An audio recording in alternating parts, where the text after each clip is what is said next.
Ce que je vois tout le temps, des femmes qui veulent briller, mais qui dans les fêtes se cachent. Souvent, elles ne comprennent pas pourquoi, parce que le désir est là. Elles ont envie d'être vues, d'être belles, d'être séduisantes, d'être remarquées. Mais dès que ça devient réel, quelque chose se referme. Elles n'arrivent même pas à accepter un compliment. Et ça se voit dans leur réaction. Et si elles voient une femme qui ose, elles vont l'admirer, soit elles vont les juger, voire même les mépriser. Mais dans les deux cas, ça les touche. Et quand quelque chose te touche, c'est que ça parle de toi. Parce qu'en réalité, vouloir briller, c'est naturel. Ça s'appelle l'exhibition saine des enfants entre 2 et 6 ans. Un enfant en bonne santé, il n'a pas honte d'être vu. Au contraire, il cherche. Vous savez, cette phase maman, maman, regarde, regarde. Et, cet enfant danse, il se montre, il joue, il se déguise tous les jours. Ça lui fait plaisir. Mais si quand maman ne regarde pas une fois, 2 fois, ou papa aussi, hein, alors là se crée une inhibition. Donc la question, c'est pas pourquoi tu veux briller, parce que briller, c'est naturel. La question, c'est pourquoi la question se pose. Qu'est-ce qui t'a appris à te cacher? Et là, c'est plus profond. Parce que dans ce cas, ça signifie qu'il n'y a pas eu de regard, à tout le moins.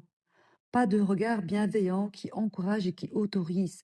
Pas de regard qui dit, et même des mots qui disent tu es très belle ma chérie, waouh comme tu danses bien, qui signifie pour l'enfant, pour son système, tu peux être vu, tu peux exister. Il y a aussi la question des modèles féminins. Si on a un modèle féminin qui ne brille pas, une mère frustrée, éteinte, pas regardée ou rabaissée, eh bien, ça n'apprend pas à briller. Au contraire, ça apprend à se faire toute petite. Et ça ne passe pas par la tête, par la compréhension. Ça passe par le corps. C'est une mémoire. Un enfant qui a une mère qui n'est pas épanouie va enregistrer, malgré lui, hein, parce que je ne suis pas du côté de ce thérapeute qui dit tu as choisi de ressembler à ta mère. Non, ça ne se choisit pas. Hein. Ça devient une mémoire. Donc plus tard, même quand tu veux briller et tu dis, bah oui, c'est normal, je me l'autorise. Tous les livres de développement personnel me disent, brille, ose, il suffit que. Mais non, il y a quelque chose en toi qui t'en empêche.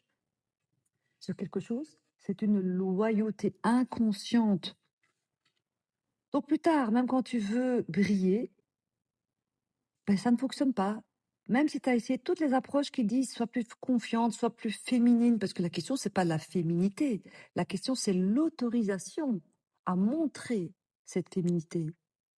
Le problème n'est pas l'intention.